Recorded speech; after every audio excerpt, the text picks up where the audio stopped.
Welcome to the Anonymous Andrew podcast. Life and the choices we make. The choices other people make. Why we choose to ignore the red flags.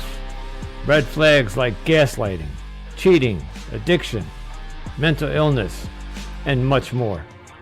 What role do they play in relationships? Follow me each week as we discuss these topics with anonymous guests and experts to hopefully become better humans, resulting in better choices. Like I say, been there, still doing that. Now on to the show. Welcome to the Anonymous Andrew podcast, Life and the Choices We Make. So today's episode, we have a guest from the United Kingdom. Her name is Juliette Karaman, and she is a coach, but much more than that. She'll explain when you hear the episode. What she specializes in is something, of course, that I'm struggling with, is self-love. What happens when you come out the other end of a relationship that was abusive, psychologically, mentally, spiritually abusive, gaslighting and cheating and lying, etc., etc. How we find ourselves lost and not knowing how to move forward and where to go from there. So I just finished recording an episode with Juliette, and I have to tell you, she was amazing. An amazing woman herself, because she has many coaches I'm finding out through these interviews become coaches because of the trauma or the turmoil that they've gone through in their previous relationships. So I'm very excited for you to hear this episode. She offers me some great insights into how to heal and sit with thyself and become a whole person again. So I present to you my next episode, my interview with Juliette Karaman. Enjoy.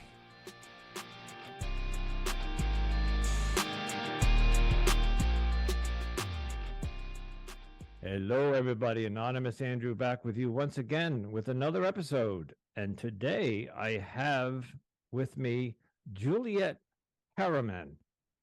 And she is a certified mind and body coach, an expert on relationships, sensuality, healing, trauma, and body shame.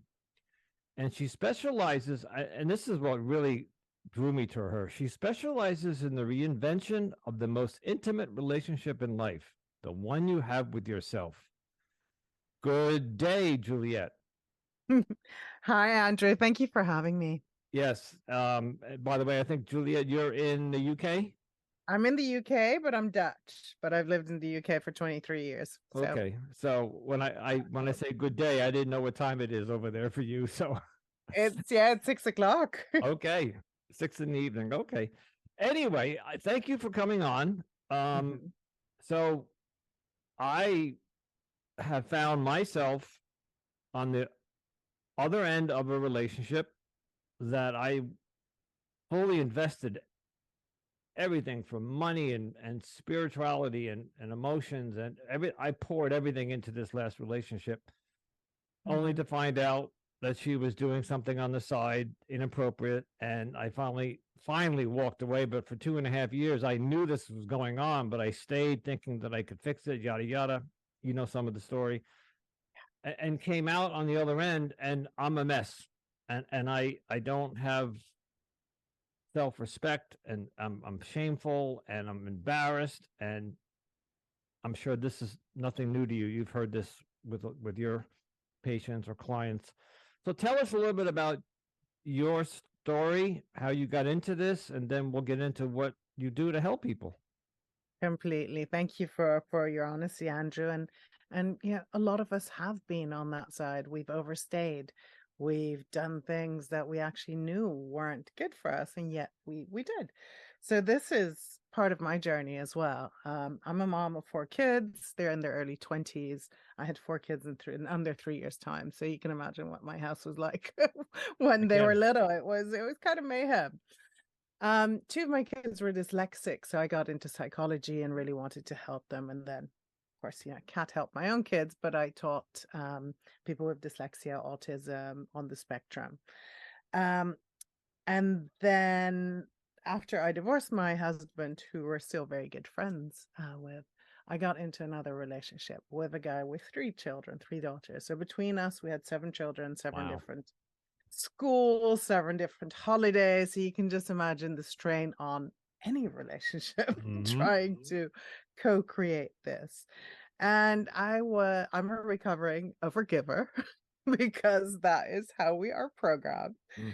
So I overgave in that relationship as well. And I didn't really listen to my body until my body shut down.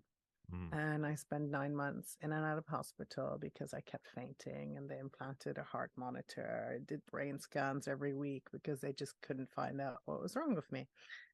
So that was where I hit rock bottom. Right. And I realized, okay, my body is trying to tell me something. Yeah, I'm not listening, and I really need to stop caring so much about everyone else, but really go deep inside what it is that I need.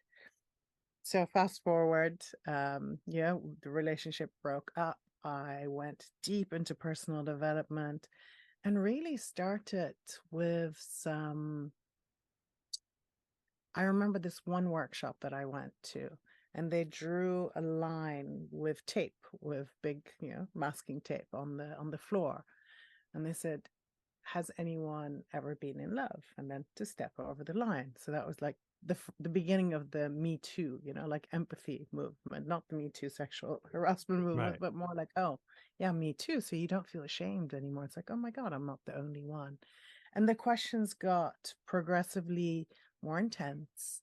Yeah, have you ever been abused? Have you ever been sexually abused? Have you ever paid for sex? And it was like, have you ever been paid for sex? All these questions. And then you start pondering, and it's like, oh yeah, I've gone out to dinner with someone and then I've had sex with them afterwards. Does that mean that I actually got paid for sex? Not as in a prostitute.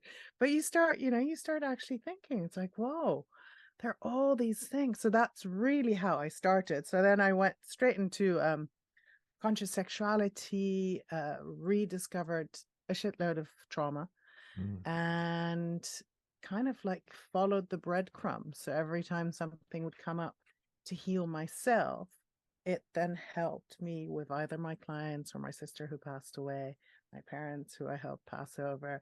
So it was like every little turn, I trusted the things that would be on my path and I would learn.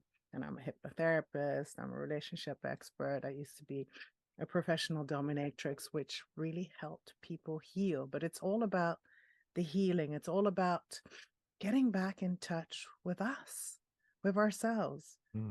Because if you look back at when we're born, look at a little baby. It's born, within the first few weeks of its life, unless it gets ignored and malnourished. It's happy. It poops, smiles, cries when it wants just attention. And if as parents we give that to the child, then it's absolutely fine. It's only later that we pick up these imprints, like you're not good enough, you're unlovable. What are you doing? And it always boils down all the things, all the thoughts, all the unworthiness. It's like, I'm not good enough, or I'm unlovable. No one will love me. And then you start stopping loving yourself, and you always start looking outside yourself for approval, outside yourself for someone to make you happy. And this is where, I come in, I say, no one can make you happy. They can have you feel happy, but no one can make you do anything. Interesting. Very interesting. I was often told by my ex that I didn't know how to accept love. And I didn't understand what that meant. And in my hindsight and in retrospect, whether she loved me or not, what her extracurricular activities aside, I don't think you can truly love somebody and then go out and sell your body. But you know, and doing it, hiding it, and denying it. But I didn't understand what she said when she said you didn't know. I love you, but you can't accept my love. Mm. But she was probably right in the sense that I don't know if I don't know what is it. So let me ask you this: what does it mean to love oneself? What does it mean to love thyself? It's a difficult one, right? And I think we're so conditioned in giving, and I think especially mothers, you know, we're it's instinctive. We, Yeah. you know, we breastfeed or we bottle feed our babies, and then we just make sure that everyone is okay. So before we put our own oxygen mask on, we'll put the oxygen mask on everyone else, which then means that you're coming from a completely depleted place. Yeah. And, you know, that anything can just send you over the edge. And I mean, and I know this myself, having 4 kids in under 3 years' time. I mean, my nervous system was fried. I had a husband who traveled a lot, and it was like, whoo, All on you. okay. Yeah.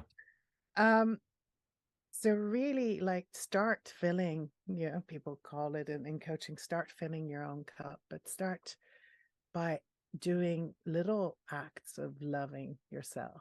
And at first, it's really difficult. You actually need to have lists. It's like, how do I love myself? Do I even know what I like? And most people don't.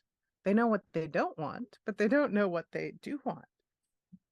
So for me, one of the questions that I have my couples when they've kind of grown apart, what I have them ask, I actually have them make a list of 10 qualities that they love about each other, and then they share it. So when I have people that don't love themselves either, that would be my first bit with them. So tell me a quality that you love about yourself.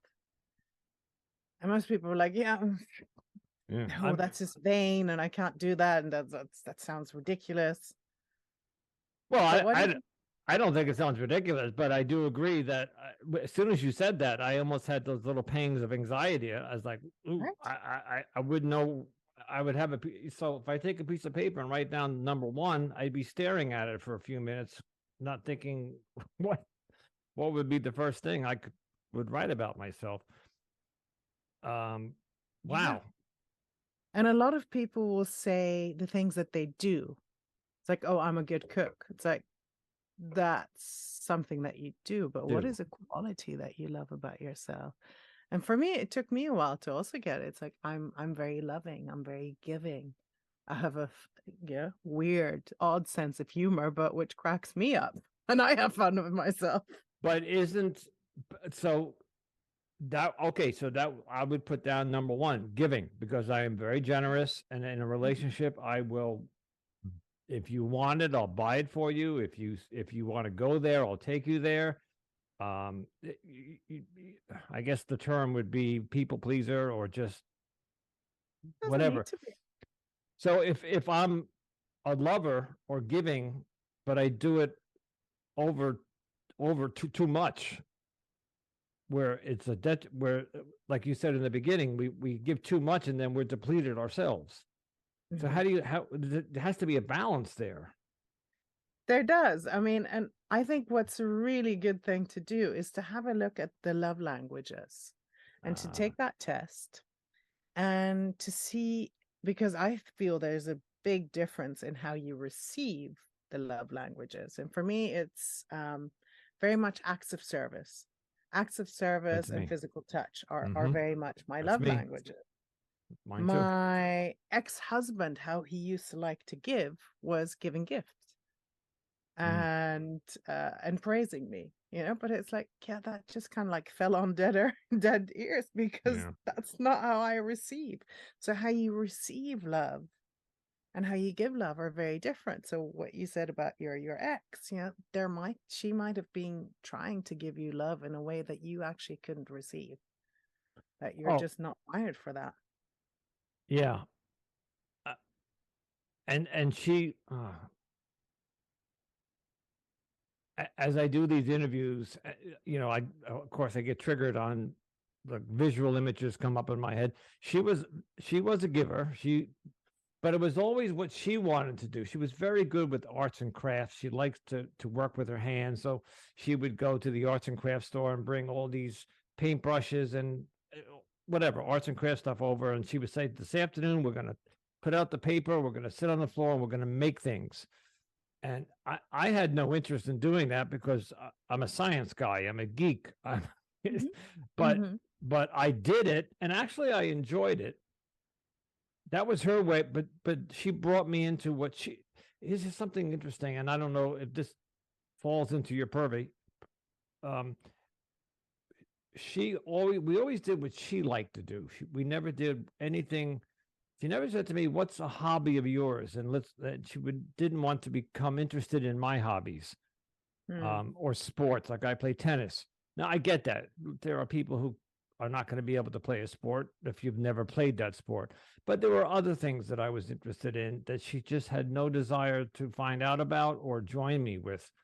But yet, if it was something she wanted to do or was a hobby of hers, I participated or bought her things for it, or you see where I'm going with this. So, I completely see where you're going there. And honestly, that is a red flag, right? yep. Because in a relationship, and especially in the beginning, it's all about finding out what makes the other person tick, right?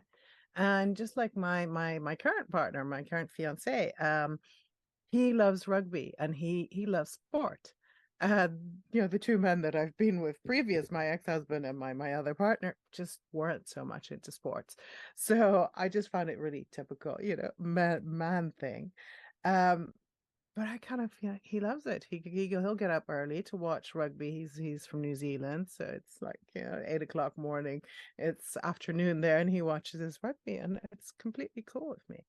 I'm into personal development and coaching, and I'll watch a program when he's doing that, or I'll catch up on Oh, something.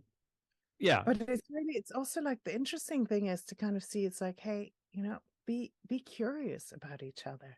Thank Yeah, you. what is it that you like? It's like, and for me, it's like at first like hearing about his rugby, I'm like, so what do you love about rugby?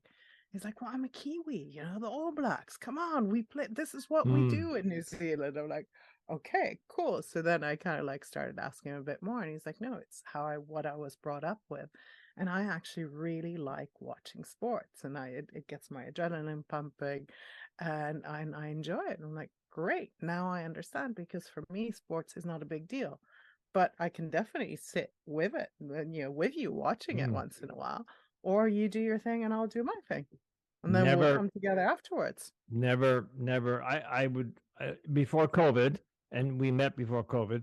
I was playing tennis matches, and I often Mhm. would say, "Would you like to come watch me play?" And she'd say, "No, you go and do your thing," and that bothered me because I would like her to be an as an audience. My lover, my partner should Yeah. want to see what I'm doing, and she wanted no part of that. Never. Um, but yet, And that's a bit in communication, right? So I have this course called Scrumptious Communication, and we don't realize that even the way that we stand or that we look at someone is actually communicating something. So by her just saying, no, you just do your own thing, and not even being interested in the first, yeah, maybe going once or asking you, hey, what does tennis give you? What what entices you to play yeah. tennis? What is the physical aspect? Do you get like new endorphins Mm. and D- all these feel good chemicals? What is it? Is it the game actually interacting with other people? What is it? Well, she would never ask, and I think it just became a thing where I had a regular game each weekend or whatever, and she would just come over after. What I ended up doing, and we were talking about this earlier, is all of her hobbies. So she was learning about tarot cards, and Hmm. because in her culture, where she came from, it's a big thing. Yeah. And of course, 20 years ago, or even maybe 5 years ago, if you had mentioned the only thing I knew about tarot cards is from a James Bond movie where he was the villain's assistant or whatever was put the death card down. I remember Hollywood plays it up a lot in the movies. Yeah. That's all I knew about. I knew nothing about it, but yet she would come over with her cards and show me, and I actually took an interest in it, and now I'm a tarot card reader. Cool. Something good came out of this, right? Yeah, except that in my learning it, was I learning it just to appease her and bond with her? Because I really at the beginning had no interest, and which also, by the way, led to astrology, because she was wanted to learn about astrology, which is part of tarot reading. So like the domino effect. If it was related to this, and you can't see my background, but my whole apartment is decorated in a Zen kind of environment, and I was never that type of person. So I guess in a way you could say something did good come of it, but it wasn't. But if you went to her place, you wouldn't know that I even existed. So as a matter of fact, she came over here in the first couple of months and started to redecorate my place. How did you feel about that? I'm your typical bachelor guy that I don't know if I have my own style, but I'm flexible. If you think that picture should go over there, or that picture doesn't look good here, and you want to put another picture up, I'm okay with that, as long as it's not. I guess it's all about taste, and taste in art or something. How did I feel about that? Of course, in the beginning, not only did I say, sure, go ahead, I gave her a key to the house. So while I was at work, she was over decorating and cleaning, and she did she did clean a lot for me. Anyway, So how did that have you feel, though, the cleaning and taking care of your apartment and redecorating it a bit? Because that often is the steps. It's like, oh, this is her showing her way of loving me. Yes, I did see it that way. And you mentioned something before about cooking. I love to cook. I have an Italian background, and my parents were Italian, and my father cooked, so I love to cook.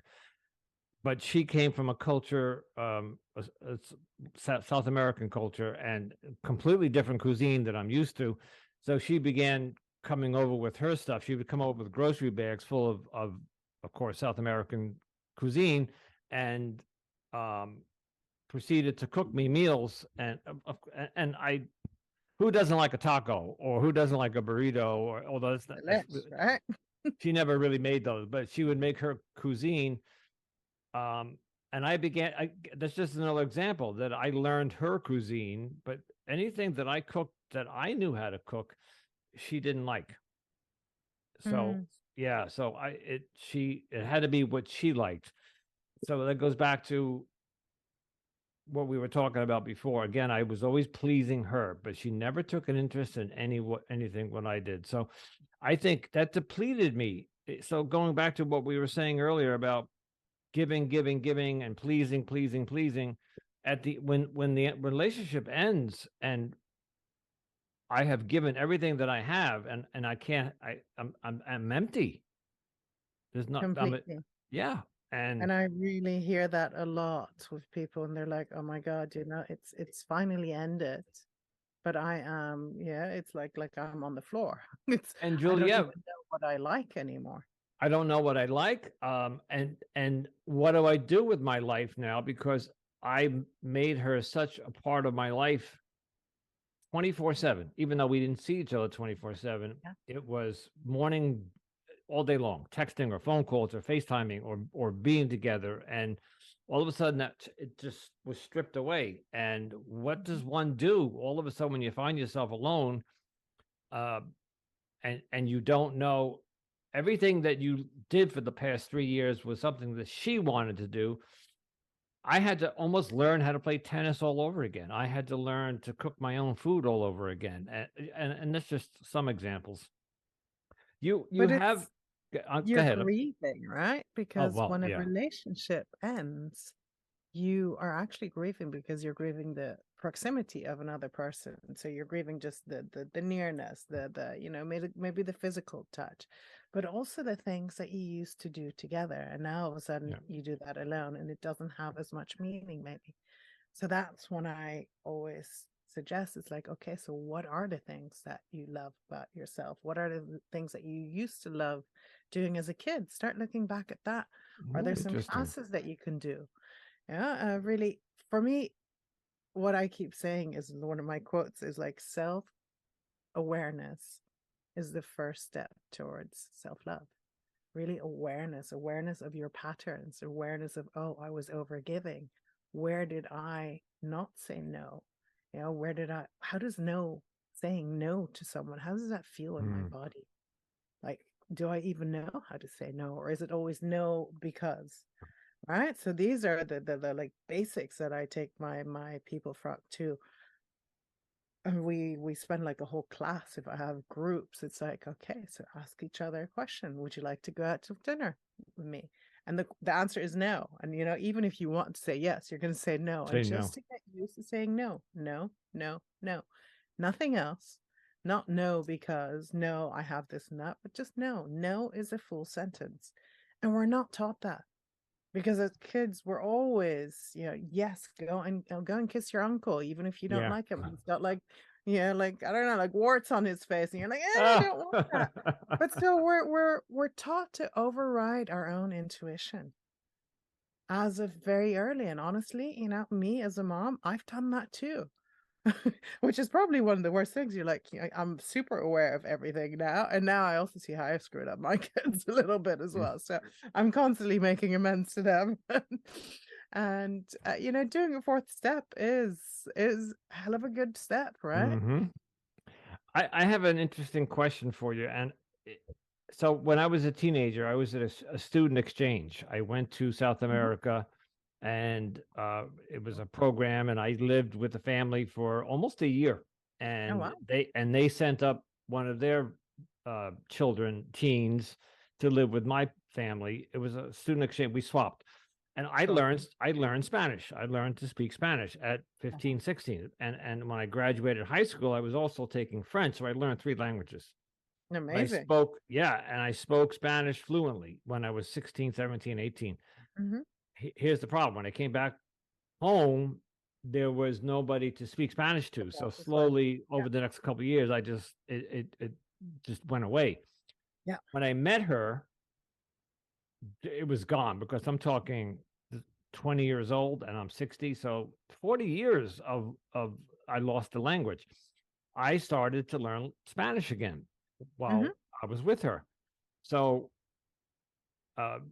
she would help me. She would write things down, and she would have conversations with me. But I think after a while, she said to me, "You go learn and then come to me and we'll practice, whatever." I signed up for some courses and some apps and whatever. And of course, I'm halfway there, right? It's not like I can speak Spanish a little bit.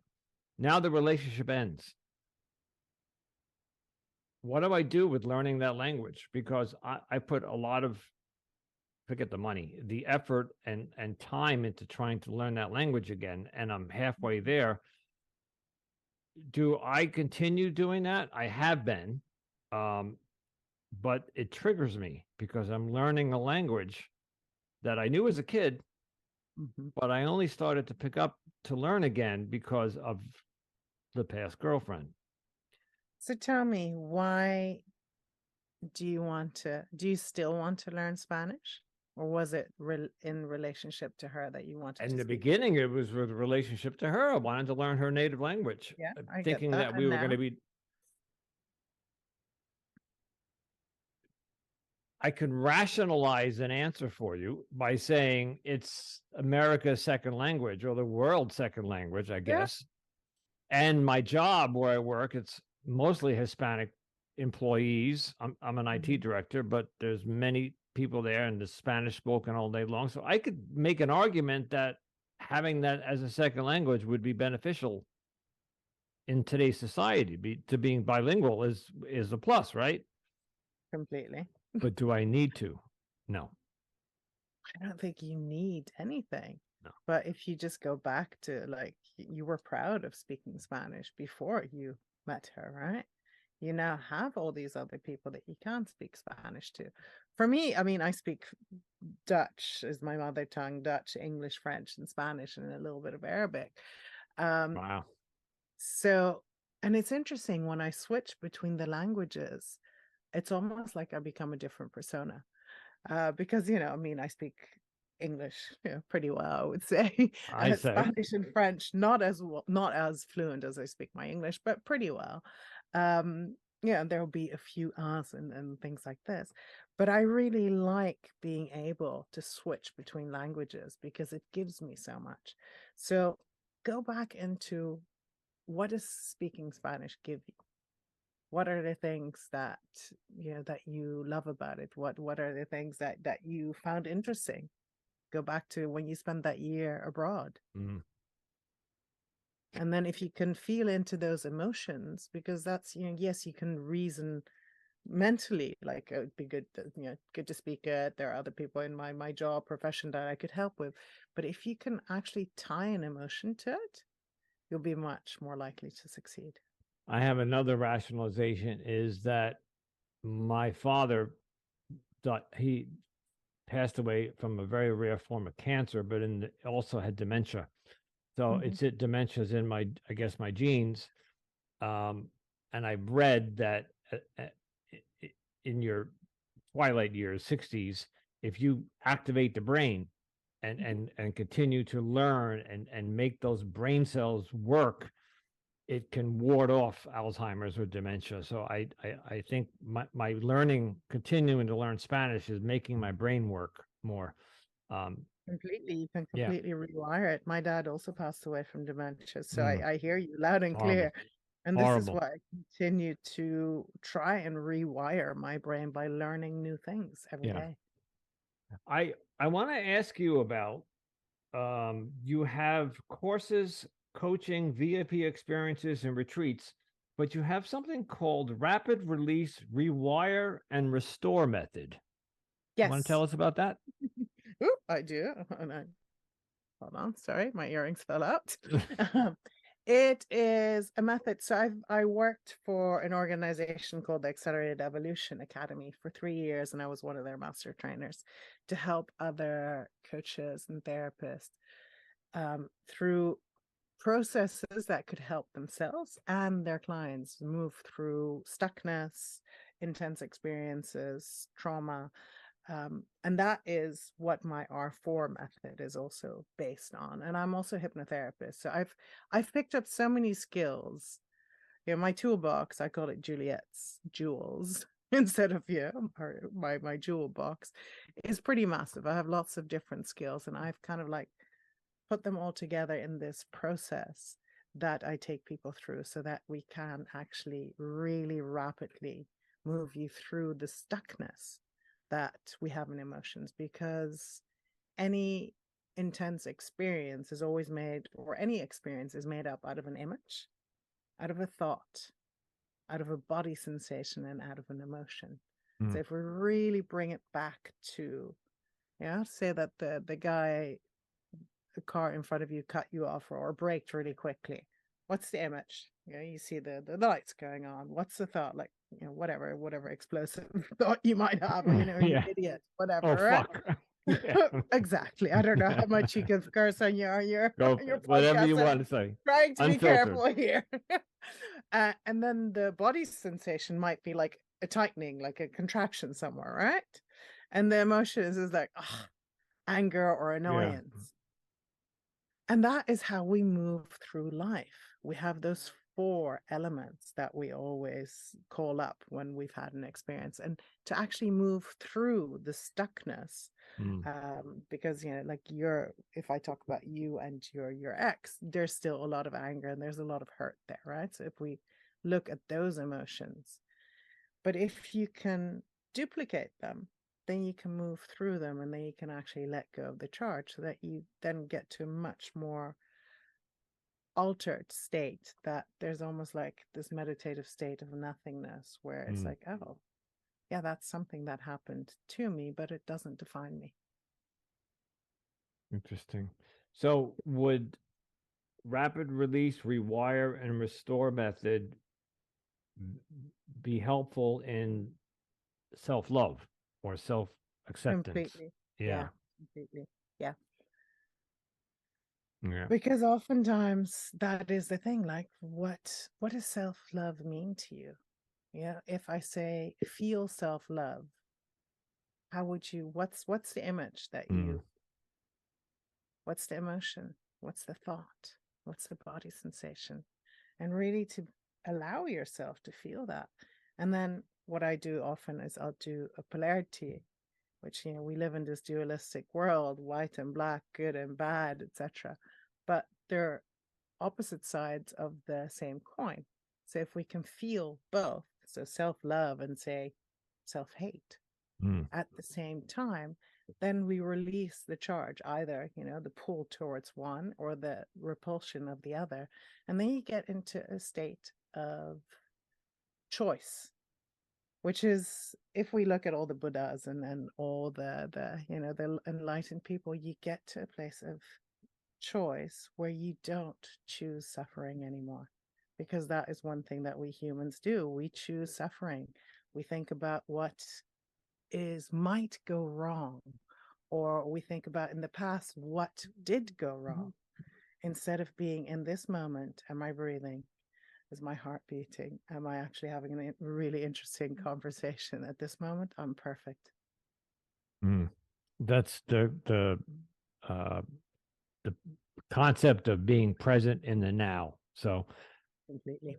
um, when the relationship ended, I found all this money that I had all of a sudden because there was a lot of money spent on her. Every weekend she got roses every weekend. And you know, roses can go from 16 to $30, whatever, depending on the the florist or whatever, and the cuisine that I would buy and the trips and the dinner.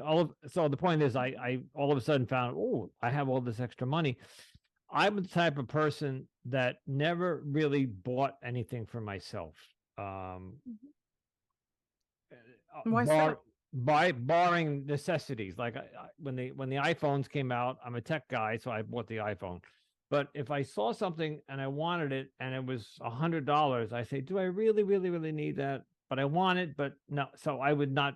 I wouldn't treat myself to it.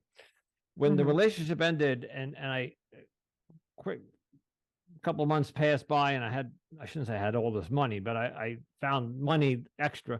I ended up Yep. buying this podcast is I was also a DJ in college and I studied Mm-hmm. to go into radio.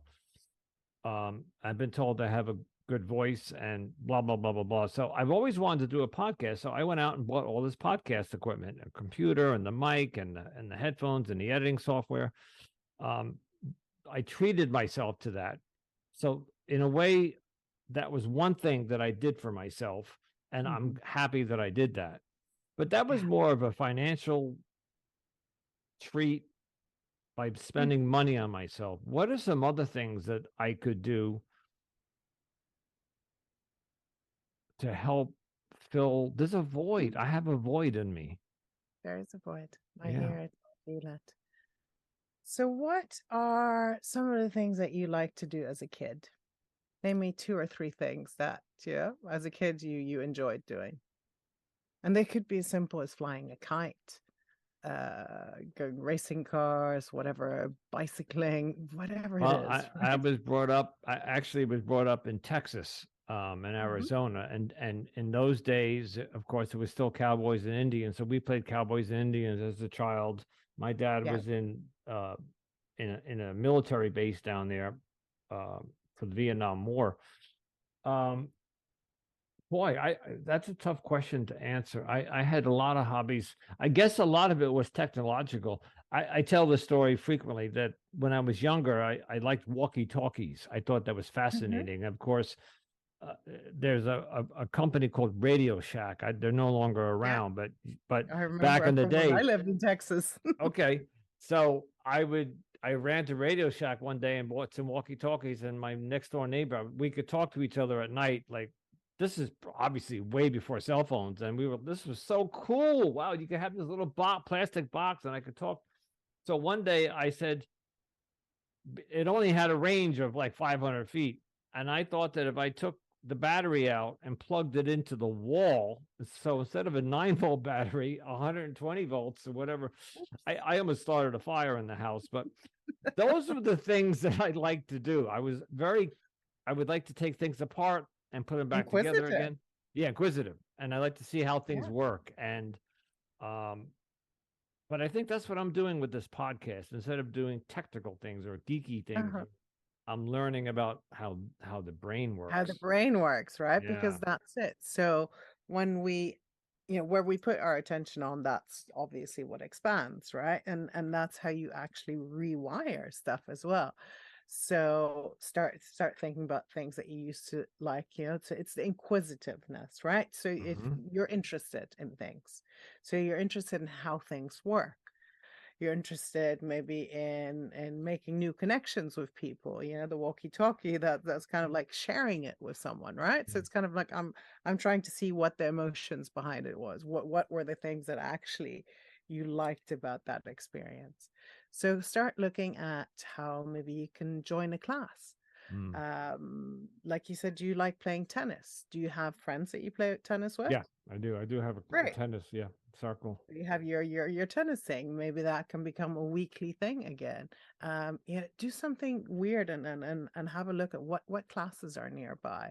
That's a Is good idea. there, I don't know, is there ballroom dancing that you'll be like, oh, I'm not sure, I, whatever, but something, it's like go outside your comfort zone a little bit and just see, okay, this week I'm going to do one thing which is outside my comfort zone. Taking yourself on a date. I take myself on dates all the time. So I'll go Interesting. out for breakfast or I'll go out for coffee in a nice hotel. See, I Just to, wouldn't do that. There's something about me doing that just, but I like the idea, but I just don't see myself. So there's a great restaurant across the street from me. It's very fancy that I would take a date on, but I would never go over there myself. But maybe that's something. but what's that about, right? So you spend money on others, so that your love language there is giving, right? Giving gifts. Hmm, What about how do you receive? How are you at receiving, right? I'm apparently not very good. And we usually aren't, we haven't been taught how to receive. Hmm. That's what's been coming through for me. I'm gonna actually do a master class on that soon. Just the art of receiving, the receiving codes. Why is it so difficult to receive, and actually to receive gracefully or without the need to give something back? But actually, men often like to be in service, like to, you know, cook for us, drive. Like I was just in Lebanon and Dubai for 2 weeks, visiting my ex-husband and my kids, my sons. And my partner drove me to the airport, so he took half a day off. And I was like, but I can do that myself, or, just don't bother. But it's like, no, he actually wanted to spend the time with me. So he wanted to spend the 2 hours driving there and 2 hours driving back for him. And I'm just thinking, it's like, yeah, but that's just taking away from his day.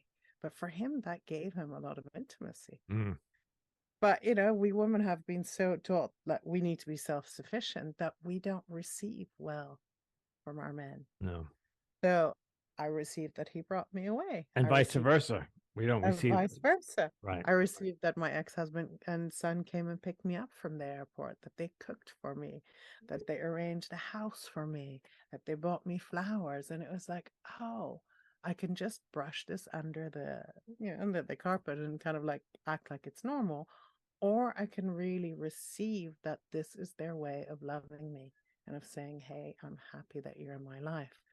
So then when you receive that, then you can also express saying, hey, I really appreciate that you brought me to the airport because it has me feel really close to you.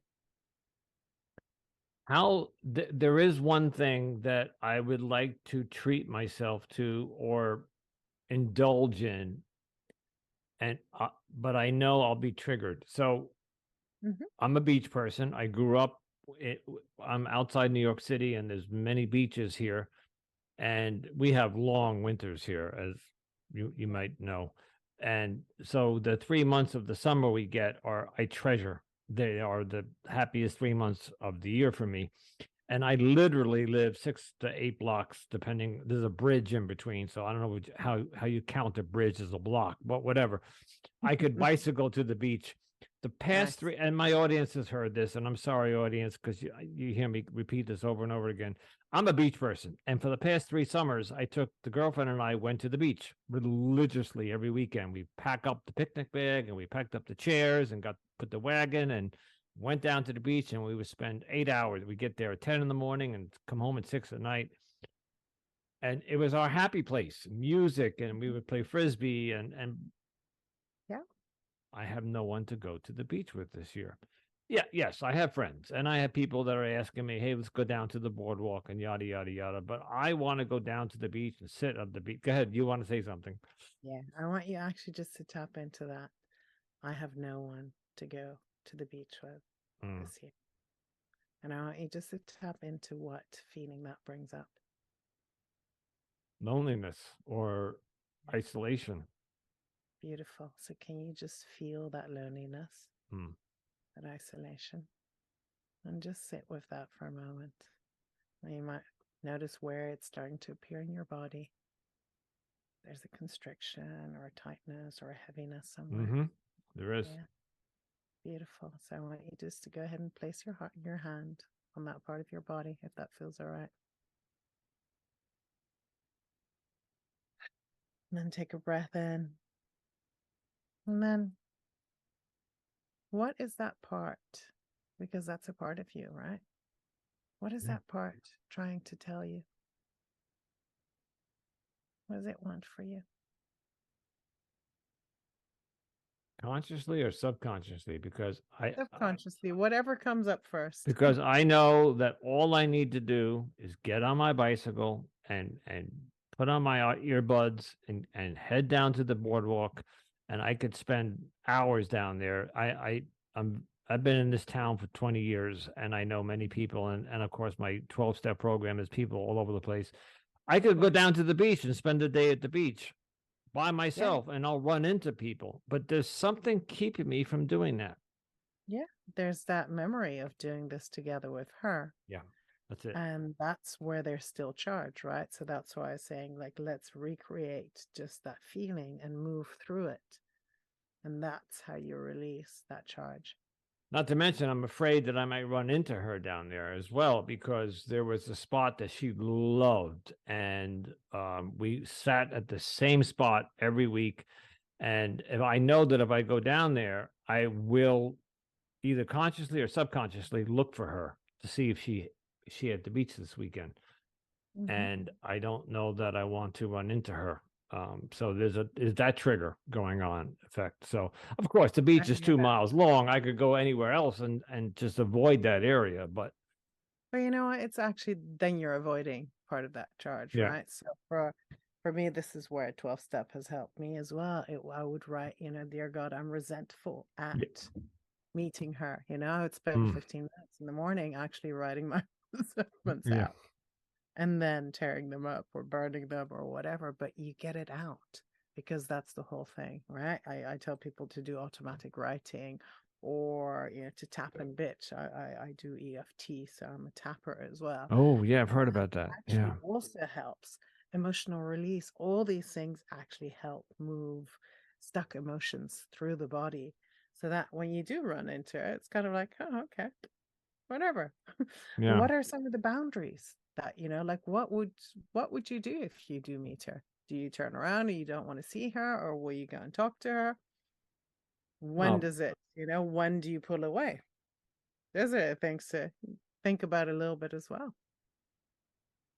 Yeah, I've given that a lot of thought, and because there are times like tomorrow, I have some time in the afternoon that I'm finally. This podcasting thing is wonderful, but it keeps busy. I think are you a podcaster as well?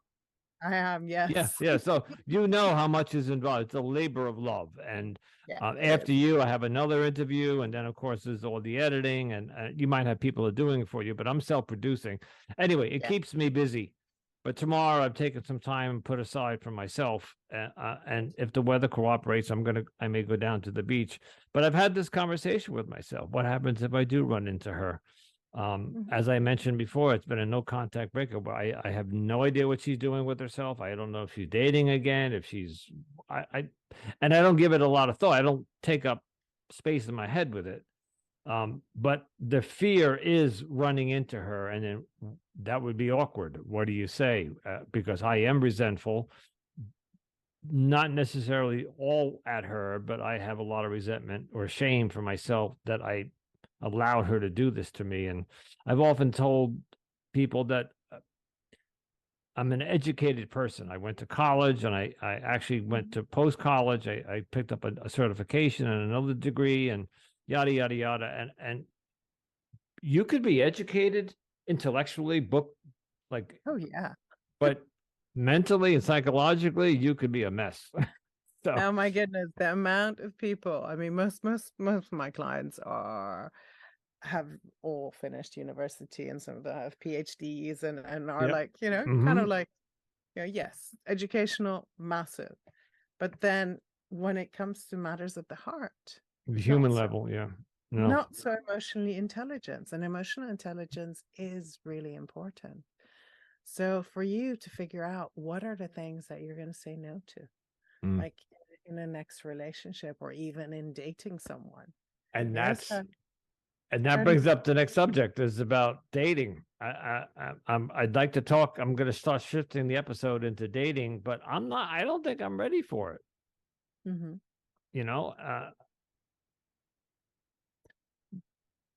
I've been single for 7 or 8 months now. And in the beginning, it was difficult because I had to find my way through the dark. But now I'm kind of getting comfortable, used to being, I have a routine now, and I'm almost afraid to start dating because then I just found a routine. I just found my niche. And if I start dating, then I got to break that pattern. And I don't, but yet I'm lonely. I would like to be with somebody. It's interesting, right? It's a catch-22 there.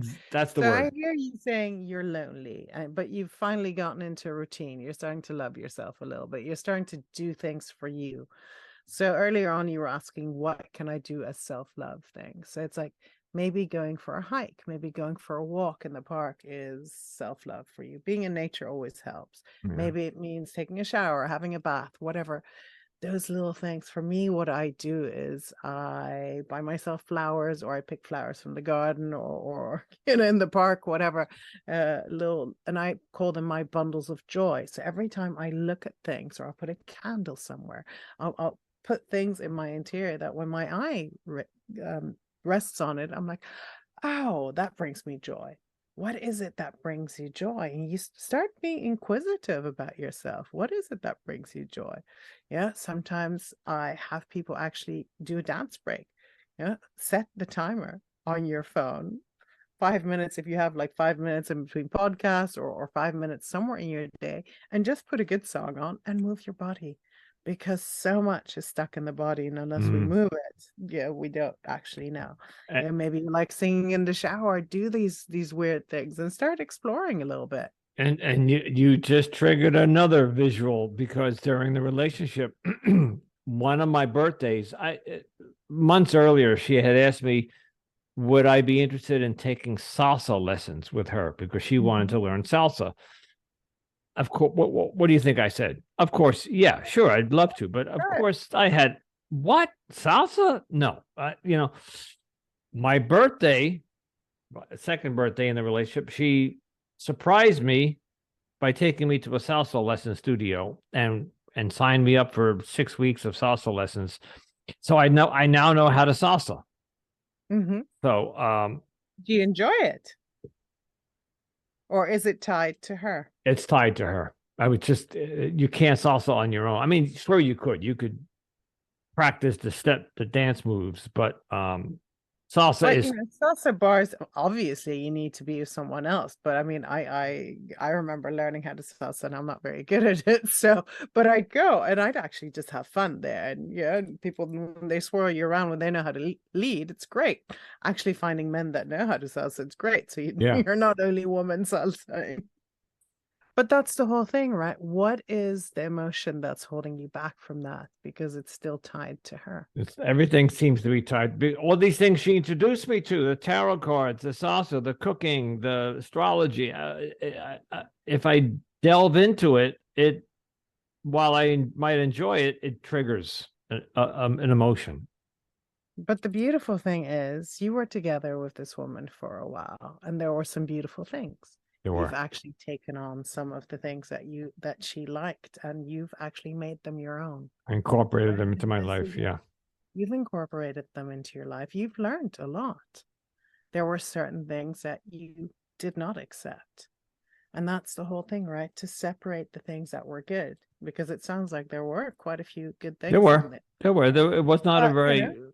there's the hurt now. So it's that sometimes just takes a bit of time, and it brings awareness into your patterns. And that's it. So you know that the next time that someone isn't interested in asking you questions about yourself or your heritage or what kind of interests you like, and it's like, oh, okay, and only talks about herself, then it's like, yeah, maybe that's not the person to be with.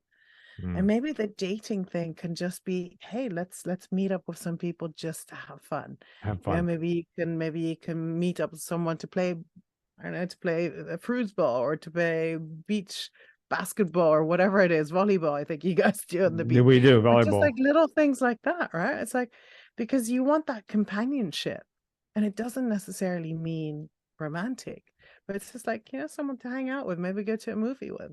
I went last night with a group of friends from one of my 12-step meetings, and we went someplace, and it was a social event, and I met quite a few women there, and I realized the dating app world is just horrible. I don't. You're engaged, and I don't know if you've ever been on a dating app, but it's just horrible.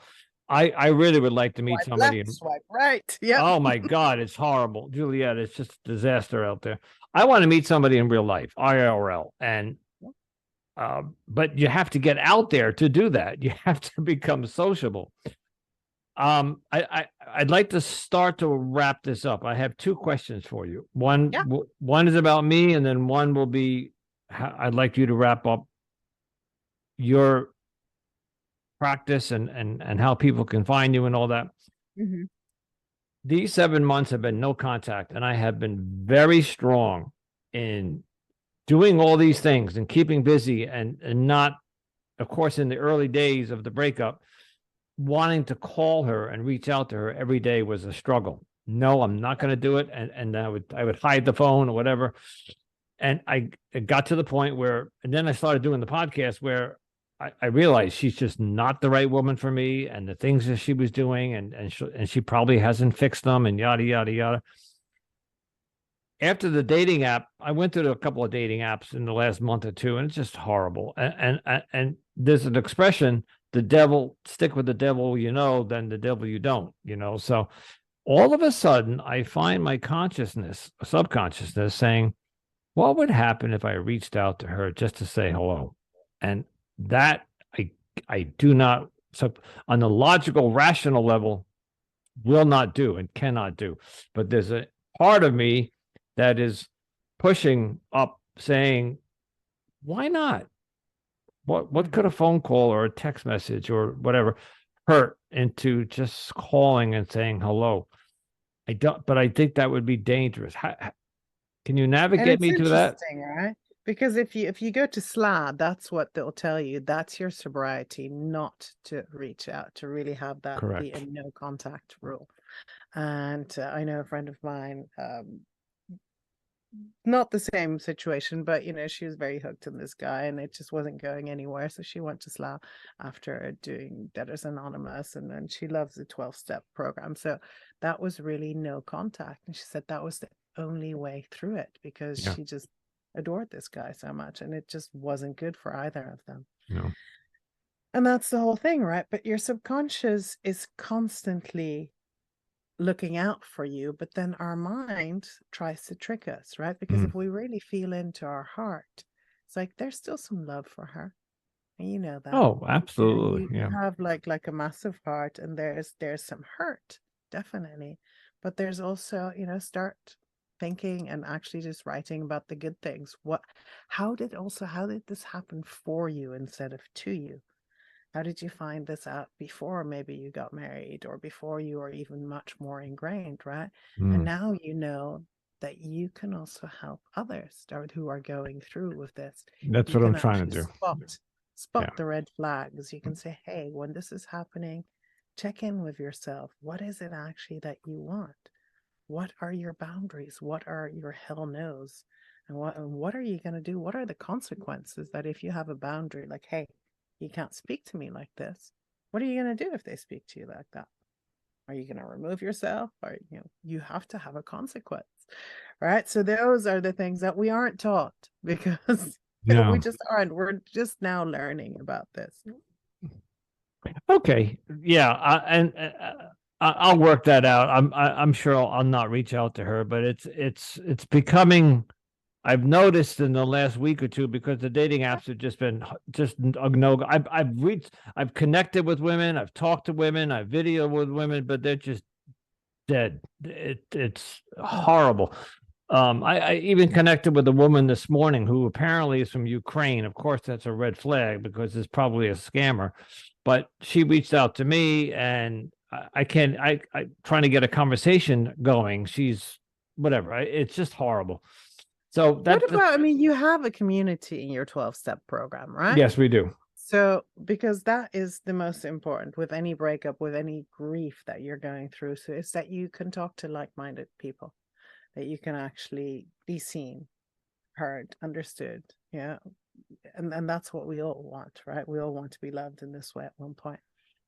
Are you referring to possibly finding a mate in the 12-step program? I would just say just be open, have fun with them.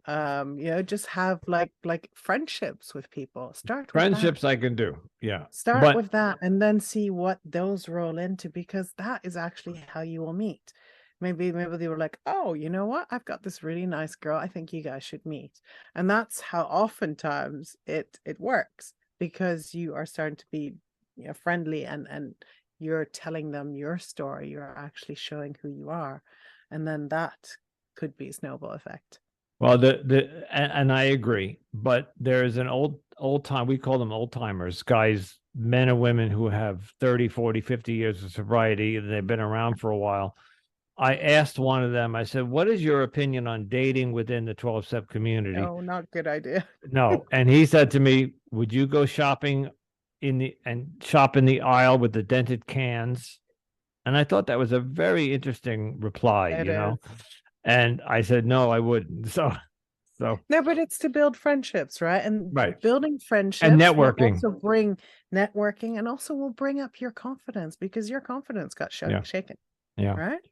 And it's just like, then people see you for the funny guy that you are, for the loving guy you are. And it's just like, oh, okay, so I can do this. So I'm not broken. And I know I'm not broken, although I have some dents and scrapes and scratches that I would like to Yeah, you polish get a up. bit bruised. Yeah, absolutely.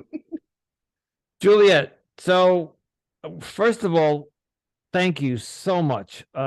This has been such an enlightening conversation, and wow, uh, giving me a lot to think about.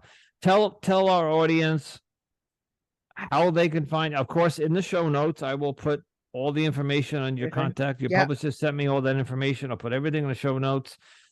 Just we want to wrap it up with a little bit about what's the best place to reach out to you? Is it your website? Is it Facebook? Is it Instagram? And how would they go about it? Feelfully You is my website.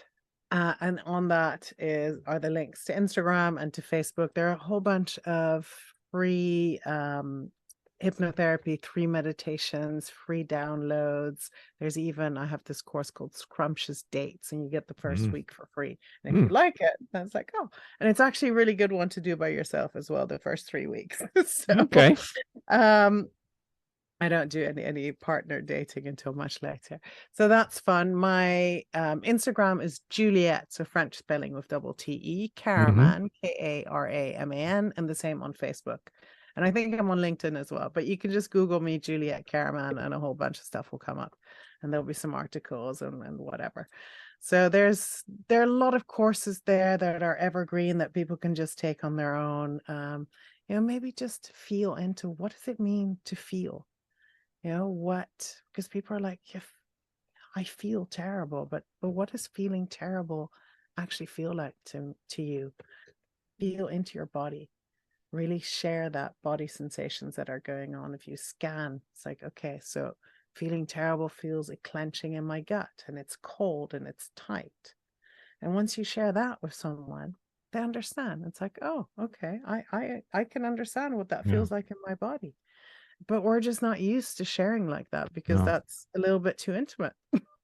Vulnerable. Yeah. Yeah. Yep. Vulnerability is key, though. I mean, if you really want to be intimate with yourself, be vulnerable, and and say, yes, I'm pissed off at this, or I'm hurt. I want to cry. I mean, when I went through the grief with my parents and my sister, I was on the floor at times, crying. And then the next moment I was laughing and the star of the party. But I would warn people, I'm like, hey, I'm grieving, so I'm going to have the full totality of my feelings. So that means I'll be laughing, but next time, next minute, snot might be flying all over the place. But they realize it's like, oh, this is what feeling is. We can't numb one thing and then yet want to have access to all the good things in life. You're amazing. You're an amazing woman, and you have so much insight, and I think you have so much to offer. So thank you so much. As soon as I get off, I'm going to jump on Instagram and follow you.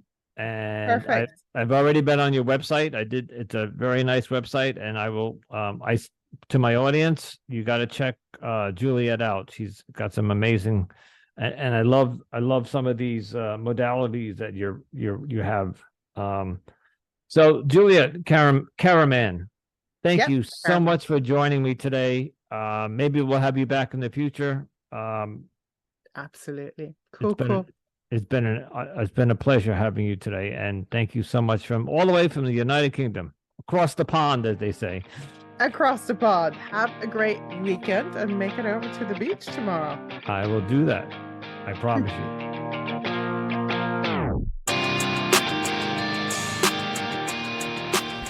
All I can say is, again, wow. I'm just blown away by these wonderful people that I'm finding. So much insight, so much advice, so much educational material and things that I need to hear. And I hope on some level it's helping you. I'm not, while this is my story, it is, I'm telling it, and I'm bringing on these experts to help us heal. If you're going through a breakup, or you're post-breakup, or you're stuck in a relationship and you're struggling with self-love and self-respect and don't know what to do, and you're lost, or you don't know how to get out, all of these episodes are for you. All I ask in return is that you take 2 minutes, and go down to the bottom. If your platform allows you to leave a review, please give me 5 stars and leave a little blurb. It helps me get the message out there quicker and faster, and I get pushed up into the podcast world. Folks, there's a million podcasts out there, and I'm just a lonely wolf. And but one day, hopefully, we'll get some sort of ranking where I'll be amongst, I'll never be the top 10, but top 100 maybe one day, or top 500, I don't know. Please leave me a review. Ladies and gentlemen, if it feels good, do it.